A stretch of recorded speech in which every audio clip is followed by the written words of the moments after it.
Go! Alright, guys and gals, welcome back to another fun-filled, action-packed, non-flipped Algebra 2 Classroom video.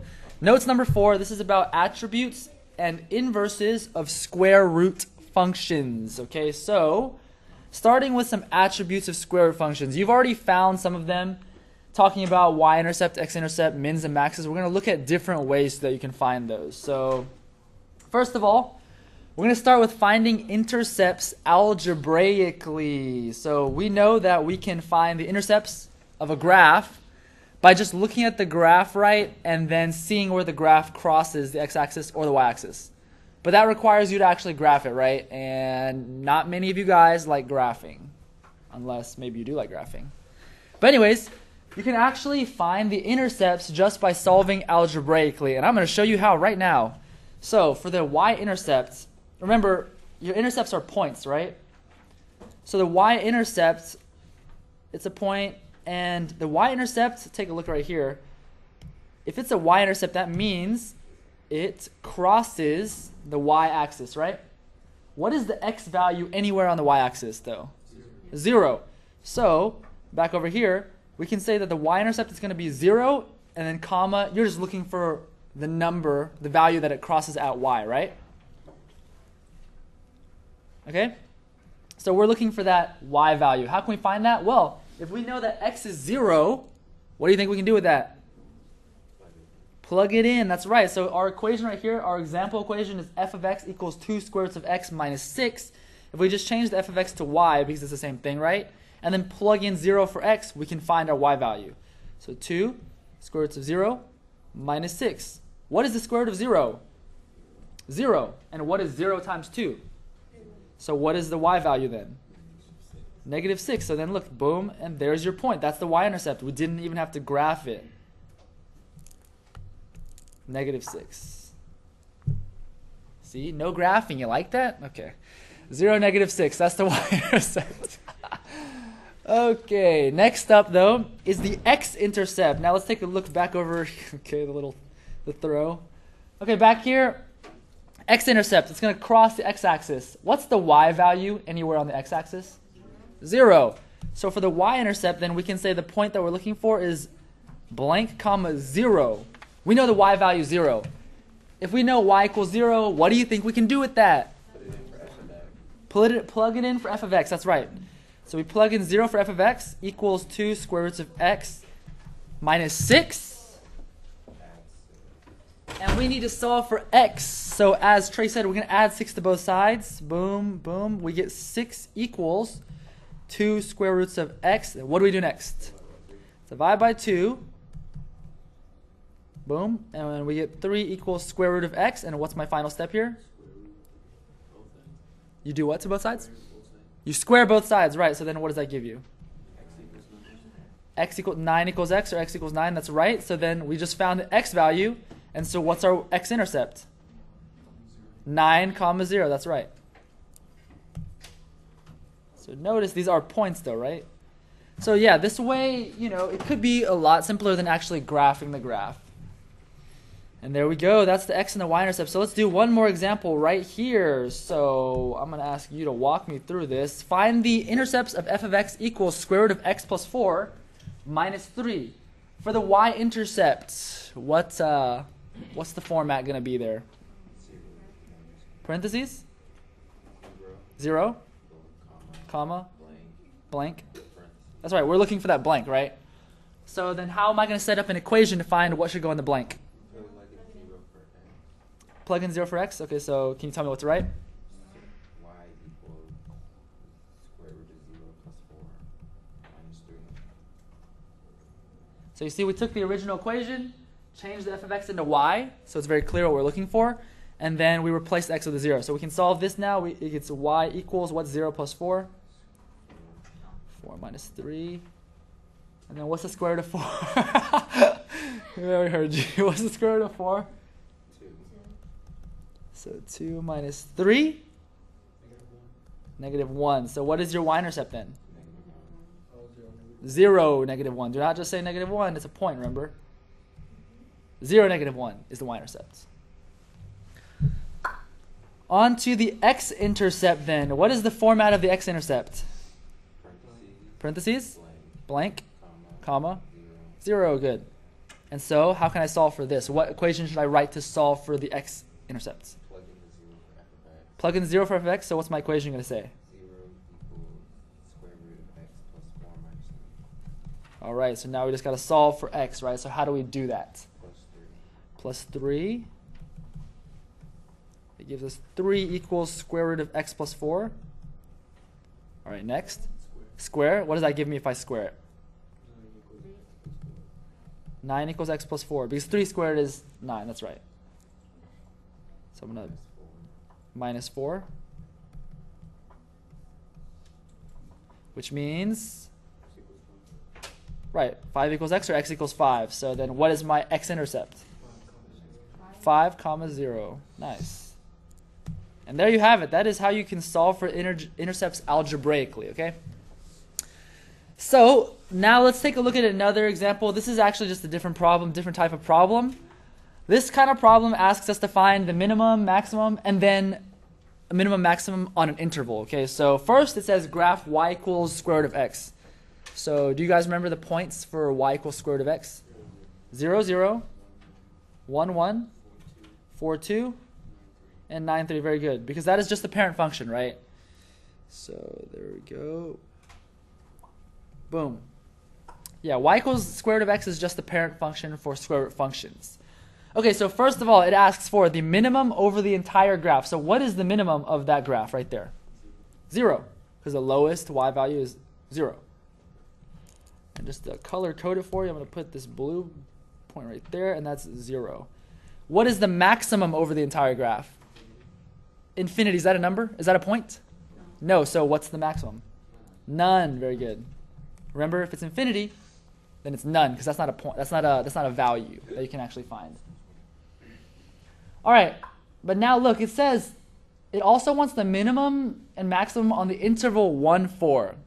If you remember way back when, this is where we're going to draw those two lines through 1, through 4, and we're looking for now we're only looking in between and on these lines, right? And so what is the minimum in that on the interval? 1, that's right, because right here, you see that's the lowest, right, value in that interval. So the minimum is going to be 1. What is the maximum on that interval? 2, because it's the y values, right? So it's 2. Ah, it's the same color. Whoops.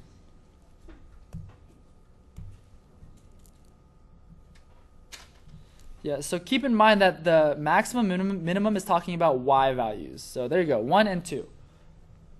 All right. Also, just another thing that you want to keep in mind is that notice that you definitely know that the minimum is on x equals 2, right? Where x is 2. So if you wanted to find exactly what it was, you could just plug 2 in for x, right? And that would give you your, or plug in 1, sorry, that's x equals 1 is where the minimum is. You plug in 1 into your equation, that would give you your answer. Also, you could plug in 4 into your equation, that would give you the maximum, because you can see at x equals 4, that's where the maximum is. All right, so that is that. On to the back now. Turn the page over. That wasn't too bad, but now we're finding inverses of square root functions. This is where things a little in-depth right here. So, first of all, it says graph f of x. You see f of x is x squared plus 3. So now we have to remember how to graph quadratics. Oh boy. Do you remember how to graph quadratics? A parabola. So here, let's do this. Let's write the parent function, x and y equals x squared. Do you remember the 5 basic points we use for this parent function? For 0, 0 is one of them. That one's dead center. Then 2, 4, right? Okay, that's down here. What? 1, 1, that's right. And then we have to go in the opposite direction, so. Negative 1, 1, and? Negative 2, 4, right. These are the 5 basic points of the quadratic parent function, right? And if you wanted to go one more, it'd be like 3, 9, negative 3, 9, right? Okay, so that's not our actual function, because our actual function is plus 3. What does that do to the parent function? Add 3 to the y's, right? Because that's up 3, so up 3 would add 3 to all my y values. So we get 7, 4, 3, 4, and 7. Okay. Oh, goodbye, phone. All right. So that is the function. So let's graph that because that's what the question asked us to do. It says graph f of x. So we got negative 2, 7. Oh, be careful because this graph is only 8 by 8. Okay, this is not a 10 by 10. So negative 2, 7 right there. Negative 1, 4 right here. 0, 3. 1, 4, and 2, 7.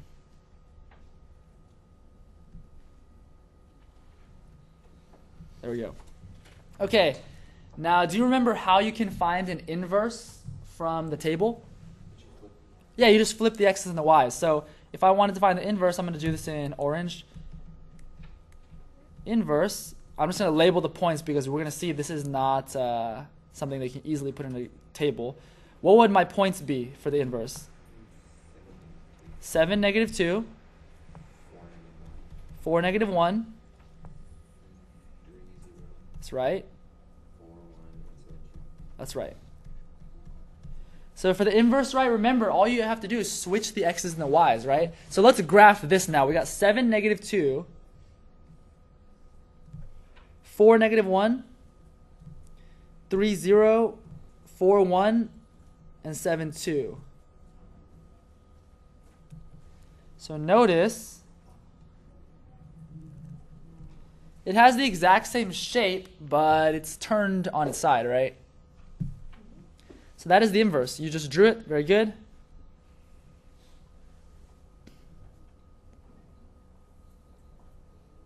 But also, let's just say they wanted you to find the equation of that inverse, right? Because you don't know the equation of that graph right there, right? You just know the shape. You know what it looks like. If you find the inverse of the equation, do you remember how to do that? How to find an inverse equation? Okay, so you're going to rewrite the original equation using y and x. So y equals x squared plus 3. You flip what? The what? The x and the y, right. Remember, you just told me you switch the x and the y to find your inverse, right? From the table. So it's the same thing. You switch where the x and the y are. So we're going to change this to where it says x equals y squared plus 3. And I need to solve for y, right? So how would I solve for y?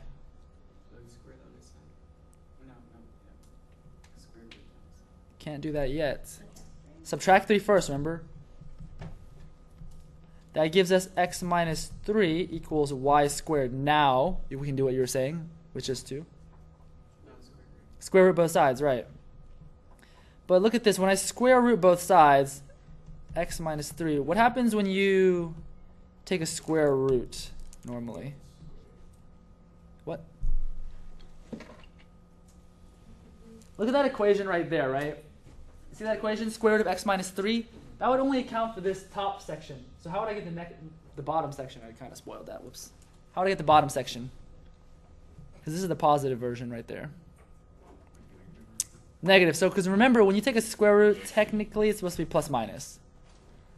And that's how you would get that whole orange graph right there. Because you see the plus, square root of x minus 3 is the top section. And the negative, square root of x minus 3 is this bottom portion. Okay? So the actual equation would be f inverse of x equals plus minus square root of x minus 3. And that would be your inverse equation. Boom. But now, let's take a look at the question down here. Is the inverse of f of x a function? So is that a function? The orange graph. No. Why is it not a function? Because it what? That's right. That's exactly right. So because it repeats the x's. You see how it has 7 twice going to 2 different y's? And if you remember, there's a test that we can do to show if it's a function or not. Do you remember what that test is? Right, some people say the pencil test, the vertical line test, right? That's how you can tell. You see, look, oh my goodness, it passed through my line twice. That's not a function. And also, there's a way you can tell if the inverse is going to be a function from your very beginning function. Guess how? If we can test vertical line test on our inverse, right? So what do you think we can test on our original to see? The horizontal, right? If you do a horizontal line test on your original, that will tell you if your new function is going to be, if your new equation is going to be an inverse function or not, right? Because you see that it turns on its side, right? So of course, if you check horizontally first and it doesn't work, it's not going to work vertically. So there you go. Very good. Okay, so let's do one more example, and there's something special on this one. Okay, so this says graph g of x, then find the inverse and graph it. So first of all, we're going to graph g of x. So let's use the table to start, okay? X and y equals x squared. What were my 5 starting points for the quadratic? Right? Right? Okay. There we go. So now we need to look at the transformations of that equation. So what does that minus 1 do? Moves to the right one. And what does that do to my table values if it moves to the right one? Add 1 to which values, x or y? X, that's right. Because moving right is horizontal movement, right? So we add 1 to all the x's, which means my new x's are -1, 0, 1, 2, and 3. Okay? Now we see this plus 2 at the very end. What does that do to my graph? Up 2. And what does that do to my table values then if it's up 2? Right, add 2 to all the y's. Very good. So we add 2 to all the y's, which means my new y's are 6, 3, 2, 3, and 6. So don't graph this yet, though, because notice, right here, they give you a limitation.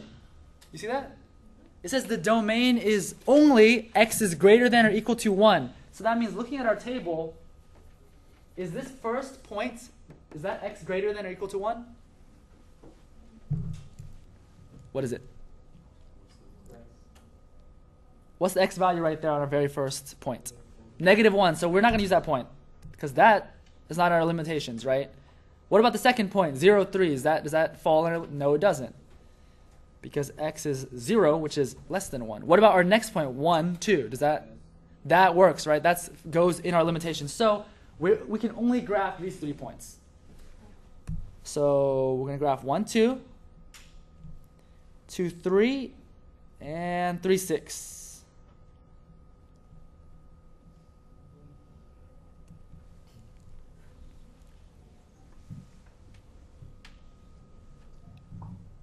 Notice that the domain they gave us, right, it cuts right at the halfway point.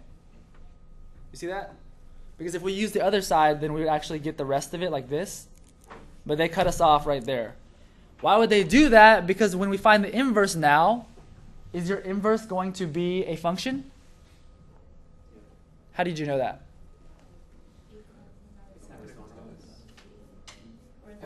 Yeah, the horizontal line test, because now it passes the horizontal line test, right?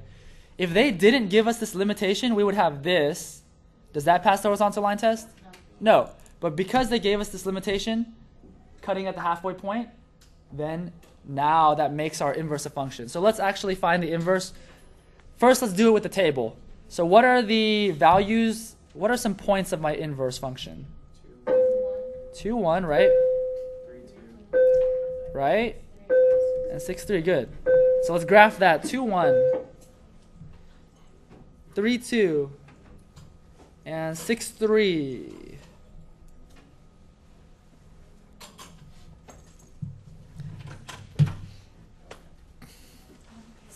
So notice this does pass the vertical line test. Our inverse is a function there. Wow. And what is the equation of this inverse function? Let's find out. So we're going to take the original function, which is y equals x minus 1 squared plus 2. And what do you do when you're trying to find the inverse?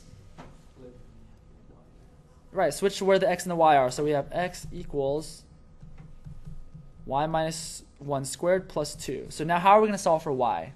Walk me through the steps. Switch y and x. Wait, we just did that. What did I do after that? Wait, what? Subtract 2, right? So we're going to subtract 2 first. And that means my new equation is x minus 2 equals y minus 1 squared. Now what? Square root both sides, right. Square root both sides. Now remember, when you square root, technically you should have plus minus, right? But we had a restriction where x is greater than or equal to 1. Look at our graph right here. You think this is the positive or the negative portion? Positive. So this time we're not going to use plus minus, right? Because we can see our inverse is restricted only to the positives. So we're going to leave it at square root of x minus 2 equals y minus 1. Very good. Add 1 to both sides.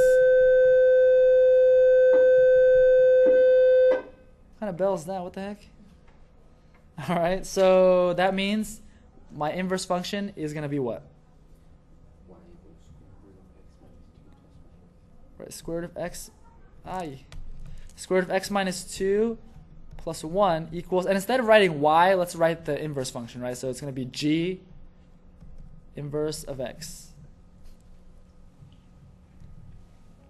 Now this equation, square root of x minus 2 plus 1, that is the equation for this graph right here, right? The inverse graph. If you had put plus minus, it wouldn't be the actual same thing, right? Because you would have the, right, the other portion. Okay, so this is what happens when they give you a restriction, a domain of something like this, right? When they're cutting it in half like that. Okay, so then let's answer the question then. You see now, is g inverse of x a function? Is it? Yes. Yes, it is. And why or why not? Because the x is not repeated. Because what? X is not repeated. X doesn't repeat. And that's because they gave us that limitation on the domain, right? Very good. And now on to the very last thing then. This is now using compositions, oh boy, to check if two functions are actually inverses. Okay, so anybody remember what a composition is? Crickets. All right, so remember, composition is something where you have a function inside a function like this, f of g of x, right? So we have a function inside a function. Let me color code this. F of x will be the pink, and g of x will be the orange.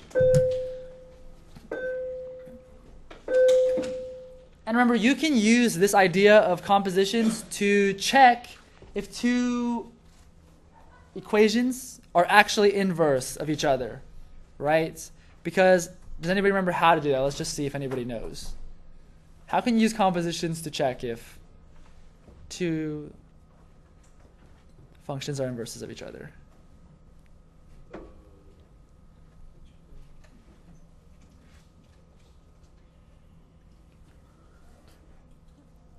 You got to do f of g of x? Wait, what? Not necessarily, because this time there's not even a slope because you see it's x squared. Remember, for compositions, and if you want to use compositions to show if two equations or functions are inverses of each other, you have to do f of g of x and you have to do g of f of x, and they should both come out to equal what? That is the common mistake. What? Not 1, not 0, that's a random number. They have to come out to equal x. X. Okay? So this is something that you kind of want to get in your mind because people tend to forget this after we've done it. But to prove that two functions are inverse of each other with compositions, you do f of g of x and you do g of f of x. And when you do both of these, they should both come out to be x, okay? If either of them don't come out to be x, then you do not have inverse functions, all right? So let's take a look then. It says, use compositions to show if f of x equals x squared plus 7, with the domain of x is greater than or equal to 0, why would they tell you the domain's x is greater than or equal to 0?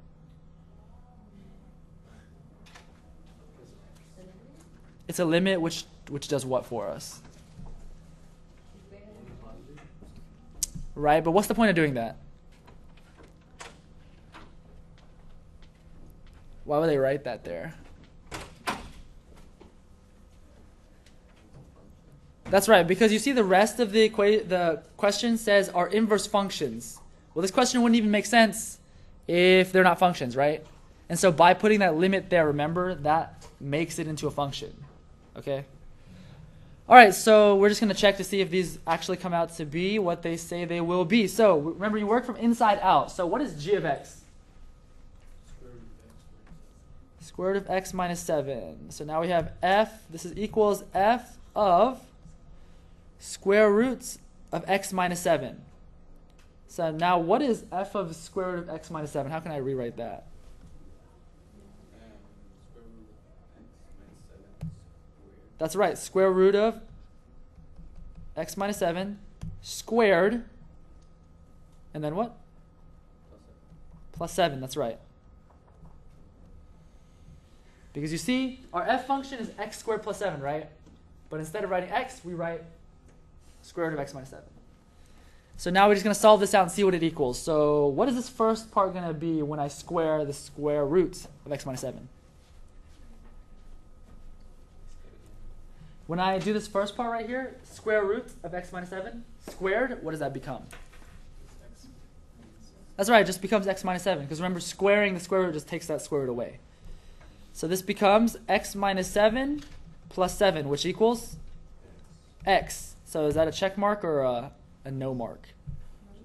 Check mark, because that's what we want, right? We want it to equal x. So now we just have to check the other way, okay? Because just because it works one way doesn't mean it's going to work the other way. So right here we have g of f of x, work from inside out. So what is f of x? Right, so now this is going to be g of x squared plus 7. Okay? And how would I rewrite g of x squared plus 7? Square root of x squared plus 7. Square root of x squared plus 7, right? Minus 7. Good, because our g function, we just replace the x with x squared plus 7. Okay, so let's solve this out. What is, if I simplify the inside of this square root, what do I have?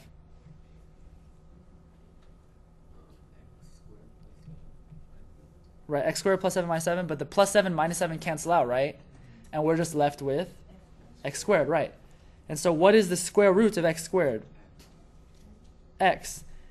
Now, theoretically it should be plus or minus x, right? But remember, they gave us this restriction, which means it's just the positive x. And is that what we wanted? Yes, it is. So then, because both of these came out to be x, what can we say about these two functions? They are what? They are inverses. Very good. And that's it. All right, they are inverses, and that's what we wanted to show. There we go. That is the last section of notes for this unit before our test, guys. So good luck in your studies, good luck on your homework, and see you in the next unit, I guess. But until then, peace! All right.